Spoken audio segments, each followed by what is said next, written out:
Hello there and welcome back to this JavaScript course where today we're going to be continuing Unit 2. And in this lesson, we're going to be going over basic math in JavaScript. So this is quite an important part of programming. So essentially, if we're ever going to be adding any numbers together, if we're going to be subtracting any numbers from any numbers, anything like that, we're definitely going to go ahead and be using basic math. And what you will find in your when you are going ahead and creating applications is that you will be doing, for example, you're going to be adding 1 to a value like 5 times a day. Well, just creating an application that's going to add, we call that increment, but it's going to be adding a 1 to a value, essentially. That's the idea behind it. So that is essentially how it's basic math. It's pretty important. Let's have a look at how we can actually use it in JavaScript. All right, so here we are in our text editor. Let's go ahead and create a new file for today. This is going to be 2.2.html. There we go. Copy in everything that we had previously. And there we go. All right. So in here, what we're going to go ahead and do is var a equals 1. And first of all, let's understand how we actually do math in JavaScript. So to do math, we would use operators. So in our case right now, a that we have is an operand. So it's a number that we can actually perform an operation on, right? Now, we can go ahead and actually do console.log a plus 1. And in this case, what we have is we have a as an operand, okay, 1 as the other operand, and plus as the operator. And what JavaScript is going to go ahead and do is take this, it's going to evaluate this expression that we've created here and plop the answer into console.log. And when we print this, what you're going to see, what we get, and let me go ahead and go to the correct one here.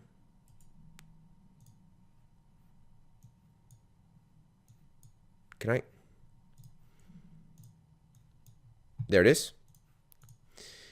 All right, and then when we click this, you can see here that it prints 2. So it's performing this operation and goes ahead and prints the answer into console.log. Now, what is cool here and what is something to note is that when we put this local variable a here, this variable that we've created here, it'll go ahead and retrieve the value out of that variable, and it's going to go ahead and plop that value into here. So it sort of does this for us automatically, which is something that most programmers that work with it day to day, they don't even think about that because it's just so simple. They don't even think that it's doing that. But that is quite a cool thing that many new programmers are like, oh wait, that's pretty cool. So yeah. So that is something to note, is that if we put a variable name somewhere, it's going to go ahead and evaluate that variable name and put the value of that variable where that variable name is. And of course, we can also do this with just numbers, so we don't have to necessarily use variables. This is going to work the exact same. We can go ahead and do 12 here, and that's going to print 13. Whoops, refresh. There we go. We're going to print 13. So yeah, that essentially is how that works.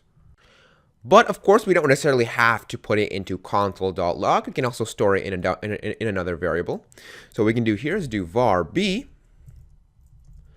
Whoops, b is equal to 12 plus 1. Whoops, plus 1. There we go. And let's do console.log b. There it is. Refresh. And there we go. You can see here that we get 13. So it's going to go ahead and take this expression. It's going to evaluate it to 13 and put the result into b. Okay, so that's something pretty cool. We can also go ahead and store variables, use variables in our expression, so it works exactly the same. So we can do a plus 1 and put the result into b. There we go. You can see now that we get 2, and it puts that into b. So it's going to go ahead and evaluate a to 1. And then it's going to evaluate 1 plus 1 to 2, and then take that result and put that into b, and that's why we get this 2 here. And okay, that's generally how we can work with variables. Now, of course, I'm sorry, not variables. That's how we perform basic math. Now, of course, so far we've only gone over addition, but there are a ton of different things that we can actually do, and that depends on this operator that we have here. So this is the addition operator. So this is called the addition operator, as you can probably guess. And what it does is, as you can probably guess, again, is addition. So it's it's not it's not rocket science. We also can do subtraction, of course. No reason why we can't. Just use a minus here. This is the subtraction operator. Refresh the page, and there we go. Now you can see that we get 0 since a evaluates to 1, and then 1 minus 1 is 0, and that throws that into b. So that is the subtraction operator. And then we also can do multiplication, of course. Why not? Why can't we do multiplication? That's just the star. And it's going to do the, as you can probably expect, the answer is going to be here 12, clearly, because 2 times 3 is obviously 12. Whoops, I forgot to refresh. There we go. We get 6 since the probably the browser is kind of wrong here. I mean, clearly it's 12. I mean, I know my stuff, okay? And then we can also do the same thing with division, finally. So division, it's going to be a little bit more complex here. But still, it's still, everything else was so simple, so that just it being more complex still is incredibly simple. There we go. And here you can see 10 divided by 2, we get 5. Now, where it gets complex, what if we do 10 divided by 3? And it actually isn't that complex. All that's going to happen is it's just going to print 3.3333. Refresh. There we go. We get 3.3333. And at the end here, we get a 5. And it's actually due to floating point precision. And this is just, it's sort of a different, well, not a different, it's kind of a separate topic that I can talk about for a while. That has to do with computer science. And essentially, it's just the way that computers can store floating point values. It's sort of a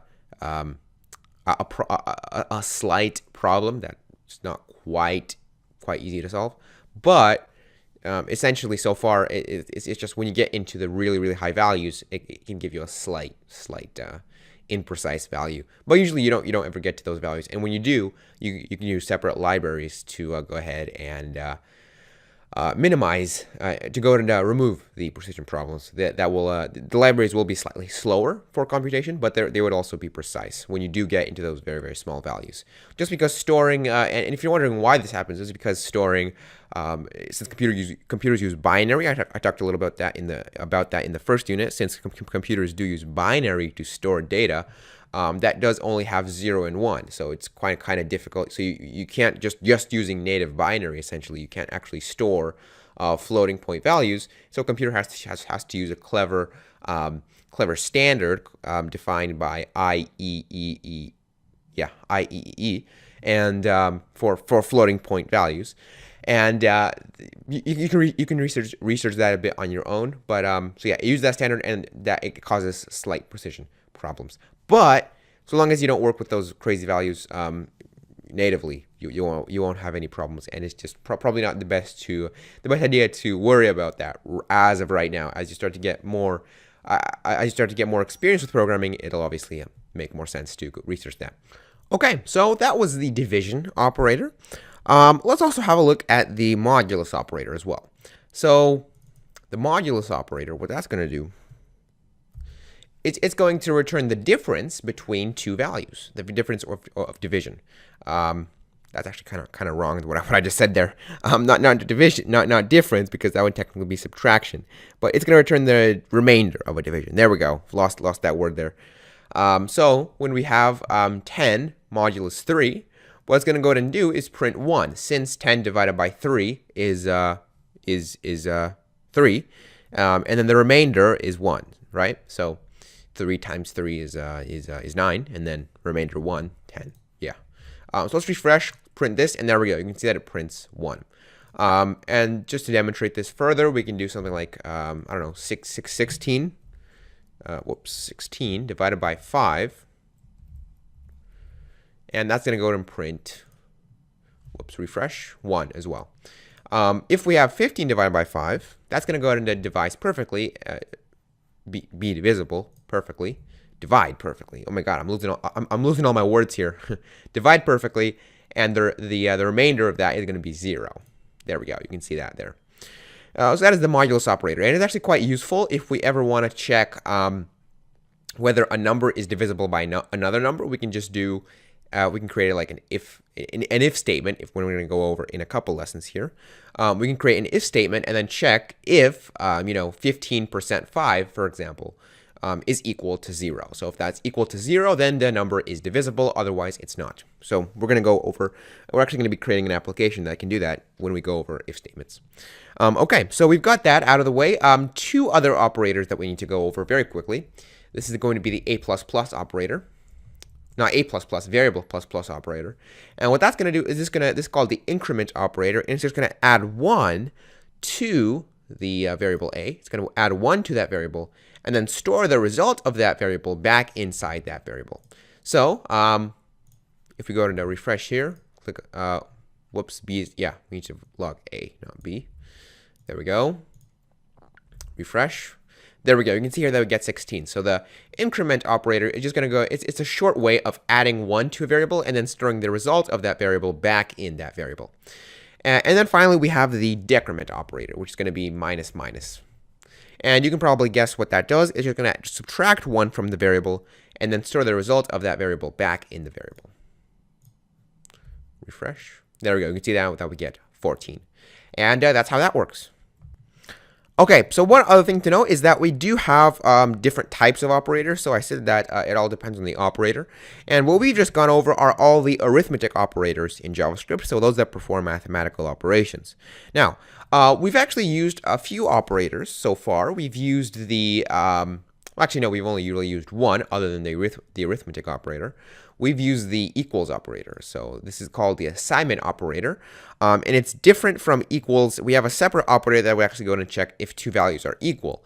But this value equals will actually go, this is called the assignment operator since it assigns a value to a variable. So this is an assignment operator.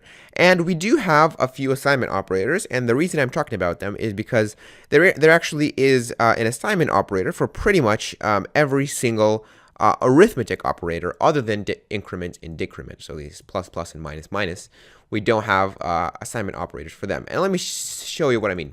So right here, we can do var a equals 15, and then a, let's do a equals 2. Okay, so what do you think the result of a is going to be here? So let's go and check. Spoiler alert, it's going to be 2. Now, do you see why? We go ahead and do var a equals 15, and then after that, we do var a equals 2, right? So that makes sense. So we set a's value to 2 afterwards, and so now this 15 is just lost. So it's as if it was never in there. And the result, when we print, we get 2. So now, what if we do something like this? We do a, what a lot of people do is they just do a plus 2. If they want to add a value into, essentially if they want to add 2 to a, they do a plus 2. And while this does add 2 to a, it doesn't store the result of this operation into a, right? So if we print this, whoops, refresh, you're going to see that it prints 15, right? So instead, what we need to do is we can do a equals a plus 2, and that's going to go ahead and add 15 to 2 here, which is going to be 17, and store that result back in a. There you go. As you can see, that's what that does there. Now, this is kind of cumbersome, so we don't necessarily have to add this a here. So that's kind of, it's kind of redundant. So what we do actually have is the plus equals operator. So we can just do plus equals, whoops, plus equals 2. Just like that, very simple. And let's go to now refresh. And there we go. You can see that the result is the exact same. Now, this works for everything. So all the arithmetic operators other than increment and decrement. So minus equals 2, that's going to be, whoops, that's going to be 13. There we go. Times equals 2, that's going to be 30. So it's going to multiply 15 by 2 and store the result in a. Divided by equal to 7.5. There we go. Store that in a.